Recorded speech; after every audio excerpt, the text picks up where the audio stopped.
Welcome to another edition of Monday Mix Plate. It seems like from your comments last week that you guys are loving the new format, which makes me so happy because I'm loving it too.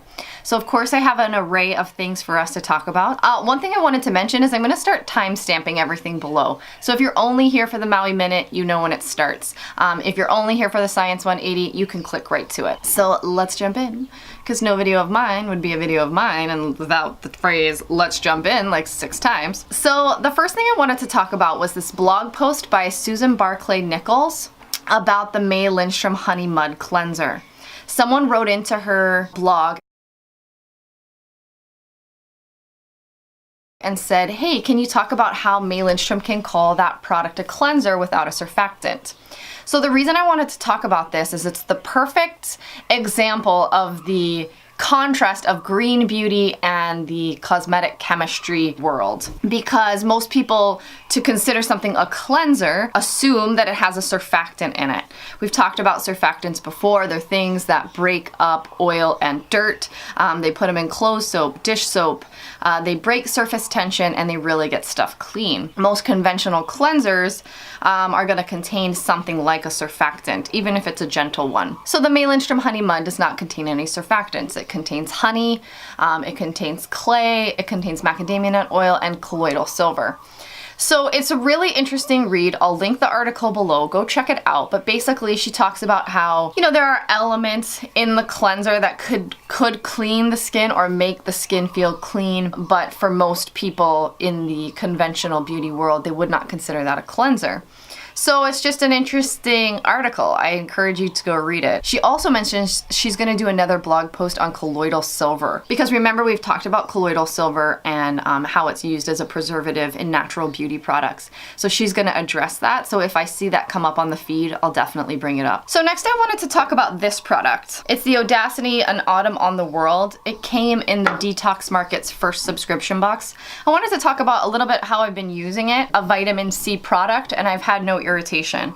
So I'll start the day actually with cleansing my face. That's not something I normally do because I have dry skin, but I've actually been oil cleansing my face to start the day with something like the Leahlani Bless Balm. Or I've also been using the Honua Pa'akai cream cleanser. So what I'll do is I'll mix 3 drops of this with a little bit of the Jordan Samuel Hydrate, and it's been going great. No irritation. I've been able to do that every AM this week. Then I'll add a little bit of the Performance Cream with some Jordan Samuel Hydrate. The thing about this product, everybody's been asking me what I think. I don't know about if it's given me any results yet, but as far as the texture and incorporating it into my routine, I've been mixing it with Hydrate. He has said on his Instagram post that it's a cream serum, so it's meant to be mixed with his other products, and it mixes beautifully with water or oil-based products. So I'm very impressed in that regard, and also you need like the size of a pea. So that's pretty, pretty exciting, pretty impressive. So that's been my routine, and then I'll top it with either this Sun Integrity sunscreen or this Wamisa Organic Flowers nourishing cream day and night. So that's how I've been using that product, and it's been working well. Now, one thing I wanted to talk about was Grey's Anatomy. Do you guys watch Grey's Anatomy? I mean, it's been on for what, like 14 seasons now? And I've watched it off and on, but I must say that since Hulu, which is like one of those things like Netflix where you can go back and watch TV, since Hulu came out, I've actually been able to catch up on the whole thing. So I've watched almost all the seasons, and I must say, this new romance developing between these 2 characters is like so intriguing. I don't know, do you watch the show? Do you think it's interesting? Because I don't know, I always thought that the other girl that was with Jackson was kind of annoying. What's her name? April. I always thought she was kind of annoying, so I'm super excited to see him like this, like, Maggie. She's like so cute. I love her. Okay, so now without further ado, let's jump into the Science 180. Vitamin C. We need it, but it's complicated. One of those relationships. Now, a lot of what we know about vitamin C comes from the fact that it is an essential human nutrient, meaning we need to ingest it for good health. And to go without it, we actually show signs and symptoms of a deficiency. So they actually started studying vitamin C in relation to skin health all the way back in the 1930s. Now, as I was doing my research, I came across this study published in 2017, and it pretty much tells you everything that you might want to know about vitamin C. Or if you're like me and you're a science nerd and you want to read more in-depth studies, it also links to all those studies. So I'll put the link below if you want to check it out. Here are some of the stats that it conveys. 1. Skin fibroblasts have an absolute dependence on vitamin C for collagen formation. 2.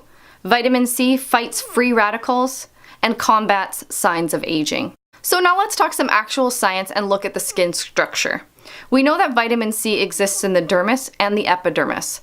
We know that it exists more in the epidermis than the dermis, and there's also indication that it possibly exists in a gradient. Now, it's kind of an interesting thing to get vitamin C to the epidermis because we know that down here in the dermis is where we have a blood supply, where that doesn't really exist in the epidermis. So vitamin C has to be transported by sodium-dependent vitamin C transporters. Here's a picture of what it looks like. Then to apply it topically, we know that the epidermis doesn't want to let things in. It's a strong barrier. That's its function, is to keep stuff out. So after I read through study after study, I came to the conclusion that we need vitamin C for skin health.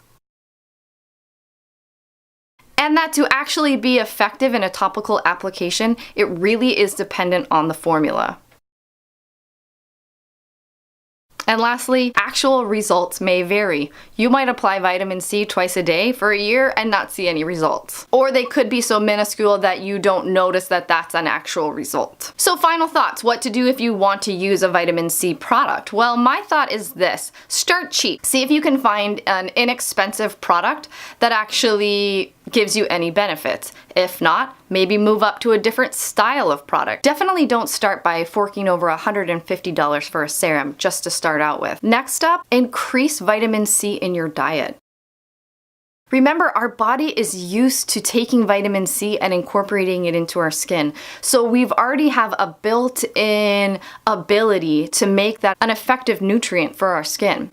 So why not start there? Because you know you need to eat, right? Okay, and lastly, if you're looking for some great recommendations, check out my friend Trish's video from Hive. She is an amazing asset and has created an entire video about vitamin C products that she thinks works. She's got really good judgment when it comes to skincare products, and I couldn't recommend someone more than her video. Did I mask this week? You bet I did. And I started, it was Thursday night when I would normally be editing a video, and I started to film a little talking section about this product.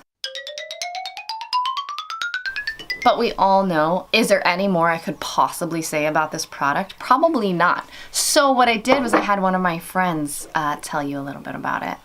Hi everyone, my name is Laura. I have dry and sensitive skin, and I have used the mermaid mask probably 6 times at this point, but I can honestly say I fell in love with this mask the first time I used it. I even tested this product out by using it back-to-back 2 days in a row to see how my skin would respond, and I didn't experience any irritation or breakouts or anything like that.